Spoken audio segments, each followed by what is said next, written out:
There's a phase in life that almost no one talks about honestly, a phase where your phone stays silent most of the day.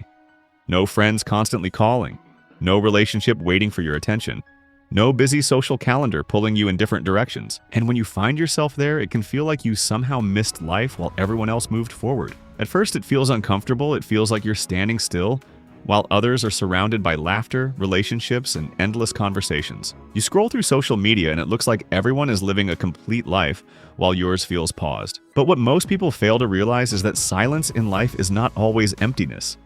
Sometimes it's preparation. When the noise fades, something unusual begins to happen. You are forced to face yourself without distraction. Without people constantly around you, there is nowhere to hide from your thoughts, your fears, or your insecurities. That experience can feel heavy. It can feel lonely, but it is also where clarity starts to grow. Most people spend their entire lives avoiding themselves.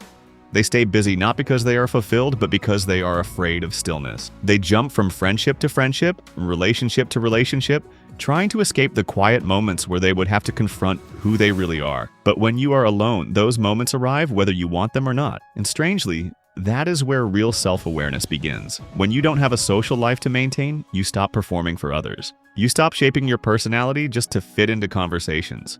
You stop pretending to enjoy things that don't truly interest you. Slowly, you begin to understand what genuinely matters to you when no one else is influencing your choices. You begin to discover your real interests, your real priorities, your real values. Not having a girlfriend can also feel painful, especially in a world that constantly connects self-worth with romantic attention. It can make you question your attractiveness, your personality, or even your value as a person. But being single gives you something extremely rare in today's world. It gives you the chance to build emotional independence. You learn how to handle your emotions without relying on someone else to comfort you. You learn how to deal with loneliness without rushing into unhealthy relationships. You learn how to separate genuine connection from temporary validation.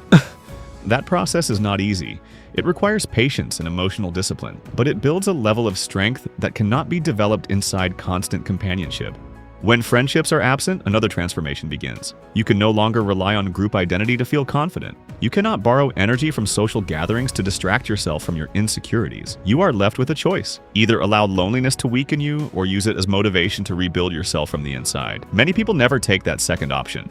They rush back into shallow connections simply to avoid discomfort. But those who stay in the quiet phase long enough often experience a powerful shift. They start building structure in their lives. They begin focusing on their physical health, developing skills, improving knowledge, and strengthening their mental resilience. They start waking up with purpose. Not because someone expects something from them, but because they expect something from themselves. And slowly confidence begins to form. Not loud confidence that needs approval, but quiet confidence that grows through discipline and consistency. There is another hidden advantage to this stage. When you spend time alone, your standards begin to change. You stop tolerating shallow conversations and meaningless interactions. You start valuing peace over popularity. You become more selective about who you allow into your life because you finally understand the cost of your time and emotional energy. This selectiveness is not arrogance. It is maturity. You also begin to notice something surprising. Many people who appear socially successful are often emotionally exhausted. They maintain connections out of habit, not genuine alignment. They stay in relationships that drain them simply because they fear being alone. Observing life from a distance allows you to see these patterns more clearly. Over time, solitude sharpens your thinking. Your thoughts become clearer because they are no longer constantly interrupted. Your decision-making improves because it is guided by intention rather than social pressure. You start making choices that align with your future rather than choices that simply help you feel included in the present. Loneliness also teaches patience. You learn how to wait without desperation. You learn how to want connection without chasing it impulsively. That emotional control becomes one of the strongest traits you can develop because it prevents you from building your life on unstable foundations. Eventually, loneliness begins to transform into solitude. Loneliness feels like something is missing. Solitude feels like something is being built. That transition happens when you stop seeing your current phase as punishment and start seeing it as preparation. You stop waiting for life to begin and realize that life is already shaping you through this quiet period. Another change happens during this time.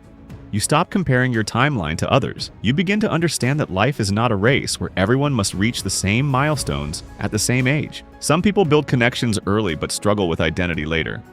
Others build identity first and create stronger connections afterward. Both paths exist.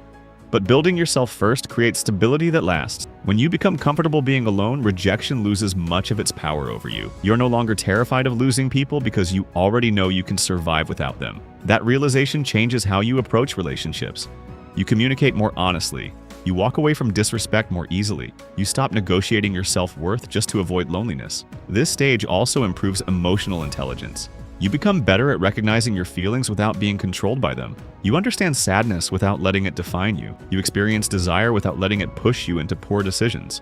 You learn to sit with discomfort instead of escaping it. Many people never develop that ability because they never spend enough time alone to learn it. There's also a deeper form of confidence that grows quietly during this phase. It is the confidence of knowing you can rely on yourself, knowing you can create structure in your life without external pressure, knowing you can handle uncertainty without collapsing emotionally.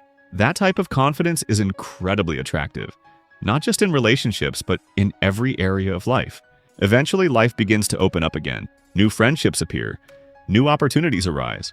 Potential relationships enter your world. But when you reach that stage after building yourself in solitude, something feels different. You don't rush into connections out of fear. You choose them carefully. You don't expect others to complete you. You invite them to share a life that already has direction and meaning, and that changes everything. So if you are currently in a phase where you feel isolated, understand that this chapter is not a sign that you are failing.